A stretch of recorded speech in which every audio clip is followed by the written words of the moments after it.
بسم الله الرحمن الرحيم إن الله وملائكته يصلون على النبي يا أيها الذين آمنوا صلوا عليه وسلموا تسليما اللهم صل على محمد وآله.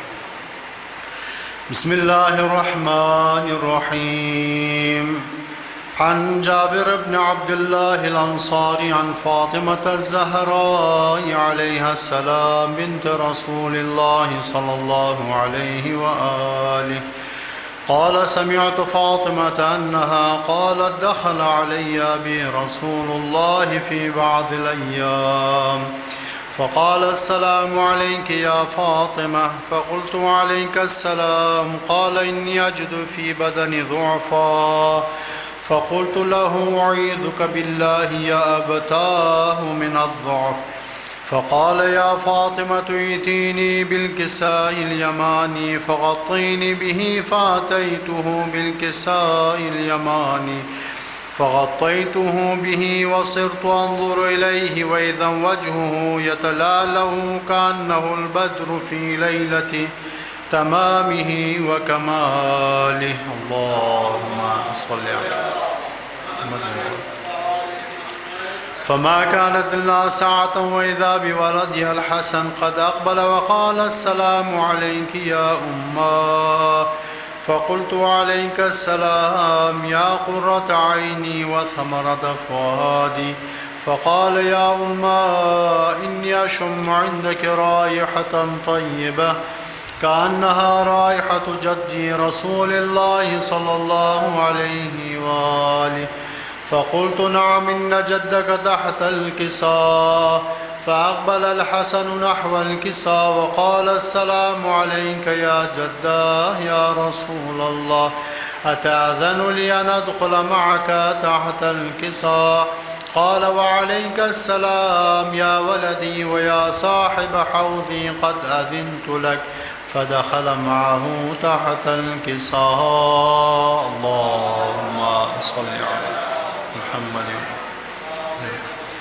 فما كانت إلا ساعة وإذا بولدها الحسين قد أقبل وقال السلام عليك يا أمها فقلت عليك السلام يا ولدي ويا قرة عيني وثمرة فؤادي فقال لي يا أمّا إني أشم عندك رائحة طيبة كأنها رائحة جدي رسول الله صلى الله عليه وآله فقلت نعم إن جدك وأخاك تحت الكساء فدنا الحسين نحو الكساء وقال السلام عليك يا جداه السلام عليك يا من اختاره الله أتأذن لي أن أدخل معكما تحت الكساء فقال وعليك السلام يا ولدي ويا شافع أمتي قد أذنت لك فدخل معهما تحت الكساء.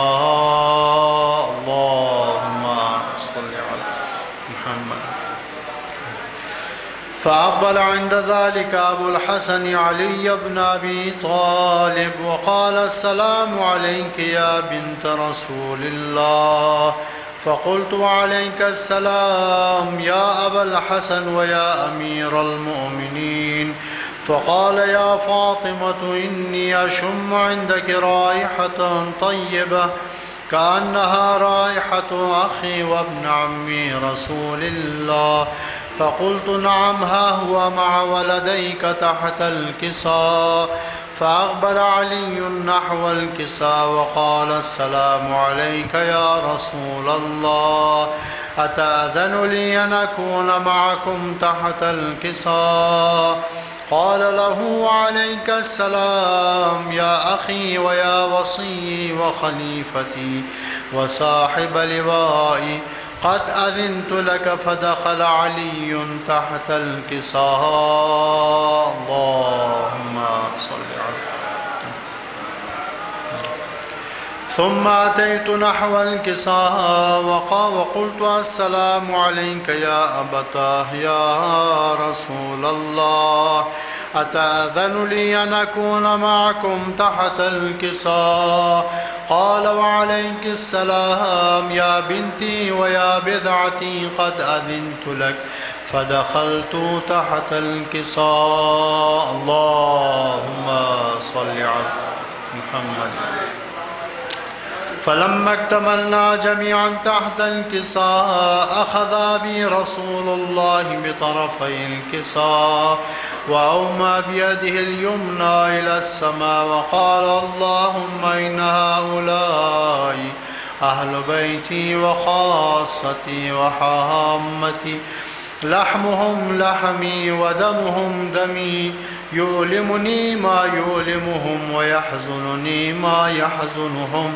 أنا حرب لمن حاربهم وسلم لمن صالمهم وعدو لمن عاداهم ومحب لمن أحبهم. إنهم مني وأنا منهم. فاجعل صلواتك وبركاتك ورحمتك وغفرانك ورضوانك علي وعليهم، وأذهب عنهم الرجس وطهرهم تطهيرا. اللهم صل على محمد.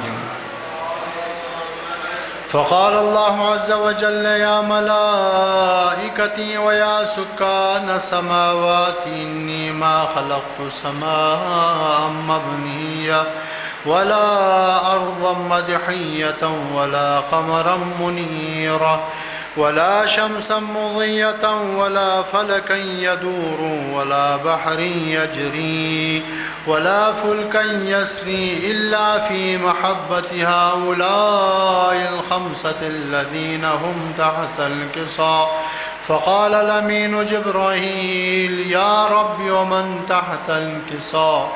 فقال عز وجل هم أهل بيت النبوة ومعدن الرسالة، هم فاطمة وأبوها وبعلها وبنوها. اللهم صل على محمد. فقال جبريل يا رب أتأذن لي أن أهبط إلى الأرض ليكون معهم سادسها؟ فقال الله نعم قد أذنت لك. فهبط الأمين جبريل وقال السلام عليك يا رسول الله.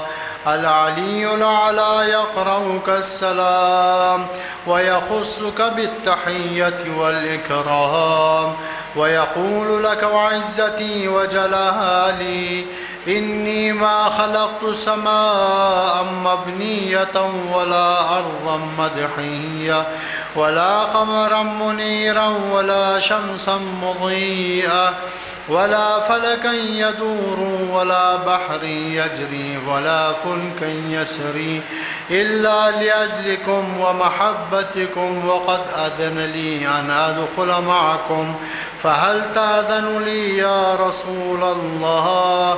فقال رسول الله صلى الله عليه وآله وعليك السلام يا أمين وحي الله إنه نعم قد أذنت لك. فدخل جبرائيل معنا تحت الكساء. اللهم صل.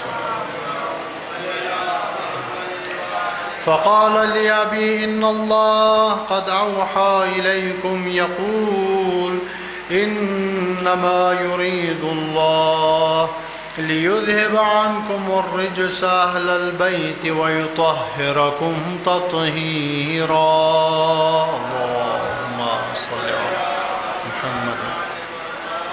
فقال علي لأبي يا رسول الله أخبرني ما لجلوسنا هذا تحت الكساء من الفضل عند الله.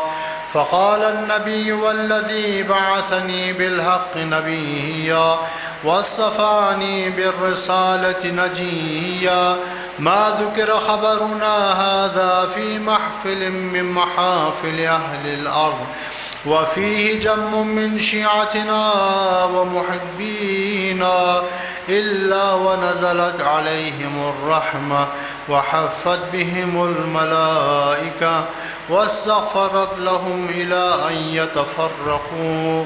فقال علي: إذا والله فزنا وفاز شيعتنا ورب الكعبة.